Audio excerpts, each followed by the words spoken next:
So today, Apple announced some pretty interesting new features in the iPhone 14, 14 Plus, 14 Pro, and 14 Pro Max. And honestly, I have some mixed thoughts. So today we're going to talk about what's new across the lineup, what Apple is still selling from their previous phones that are now discounted, and generally strategize for what you should do if you're thinking about upgrading this season. So don't buy the iPhone 14 just yet, because today we're going to talk about all of it. Make sure to leave a like down below, get subscribed, and let's get into it.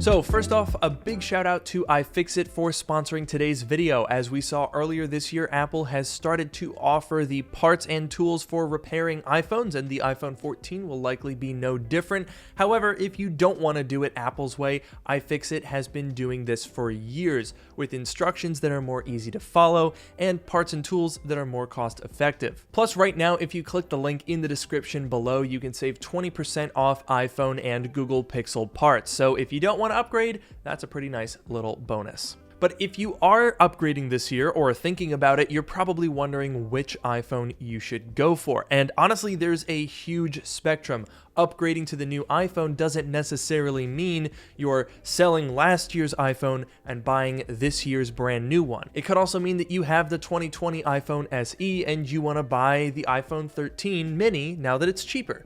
So let's talk about all of that, but first, let's talk about what's new for the iPhone 14. And, well, in the base form, honestly, it's not that much. I would consider the regular iPhone 14 a big old do not buy. That is, unless you're getting it for free through your carrier or some crazy coincidence ends up where you don't have to pay retail price for it, because essentially the only new features are the satellite connectivity, the ability to detect if you've been in a crash, and some upgrades to the cameras, which honestly don't justify an upgrade if you are on anything recent. Now, the iPhone 14 Max is a little bit more interesting because, of course, it is a larger screen at a lower price. Previously, if you wanted the big boy, since 2018, you've had to get the $1,100 Max series or Pro Max series iPhone, which quite honestly isn't always justifiable for a lot of people. So now you can get that larger 6.7-inch display and save $200 instead of buying the Pro Max. Although, to be honest, I think the Pro Max is probably worth the extra $200, especially now with the new Dynamic Island. Dynamic Island. Bro, that's dynamic. Where am I? Anyway, so the notch is gone on the Pro models, and this is the big event. This is the headlining feature of the entire Apple September event, except for maybe the Apple Watch Ultra, which I'll have another video on, so make sure to leave a like, get subscribed, and stay tuned for that. And honestly, I have to say, the Digital Island is freaking fantastic. I am extremely stoked about what Apple has done here because, see, what they did was they took the notch, which was an intrusion, a compromise that needed to be made to fit Face ID and a camera in the front of the phone, and they turned that into an actual usable feature. When we first heard news about the double bubble design before we knew about any of this software stuff, I was pretty torn. I was like, okay, it's just the notch, but a little smaller and in a different shape. That doesn't really do a whole lot for me. It's not adding functionality, it's just a new shape. But what Apple did here was they chose to make those necessary hardware features that are built into the display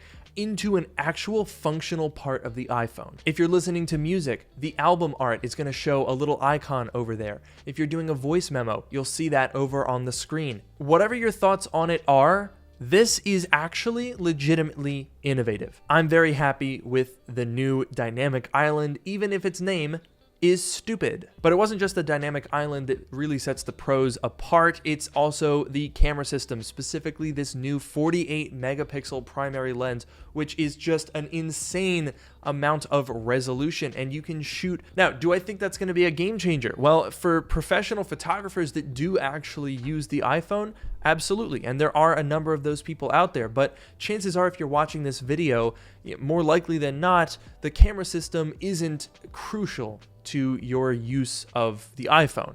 And frankly, even with the dynamic island, I wouldn't necessarily say that if you have a 13 Pro Max like I do, you need to go up to a 14 Pro Max. So with all that in mind, let's get strategic here. We've talked about the features. Let's talk about the pricing and logistics. This is something I think not a lot of people do in their iPhone Day 1 recap videos, but we're gonna do it right now. As Apple does every year, they don't just introduce the new phones, they also keep some of the old ones around at decreased prices. So, the iPhone 14 Pro is at $999. That rumored price increase that we heard about did not end up happening, which is really great news. The iPhone 14, of course, stays at $799, but the Max now comes in at $899 rather than having a mini at a lower price.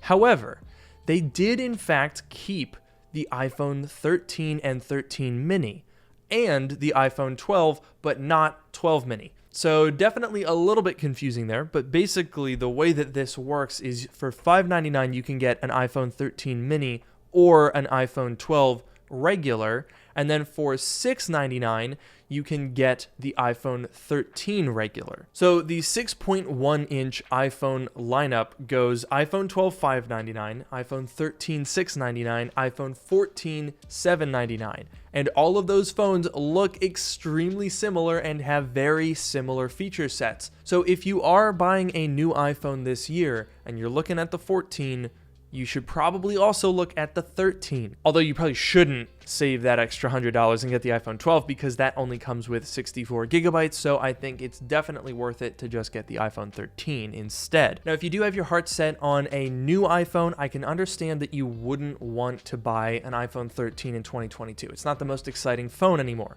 but I would really caution against getting the regular iPhone 14.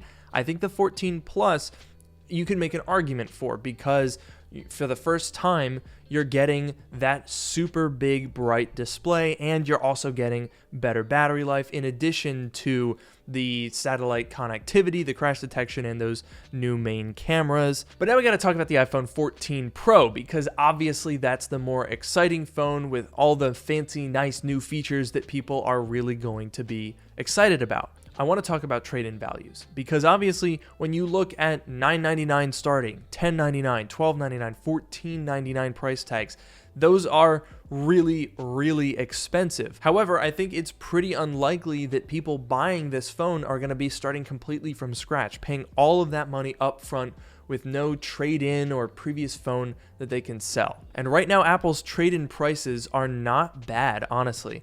If you have an iPhone 13 Pro, you can get $600 for it, and crucially, they don't really care about the storage. If it's in good condition, boom, you've got $600. So that means upgrading from a 13 Pro to a 14 Pro will cost you $400 if you use Apple's trade-in programs, or potentially $0 with certain carrier deals. Now, interestingly, if you want to get a 14 Pro Max and you have a 13 Pro Max like I do, the trade-in values are a little bit different. You can get up to $720, which means it costs $379 after trade-in. But do keep in mind that you don't have to go Apple's trade-in route. As someone who sells things on eBay all the time, and especially with the Mac, you'll find that the Mac trade-in values are not as high as they really should be. However, if we look up a search here for iPhone 13 Pro Max, you'll find that some of them are actually selling for pretty close to retail,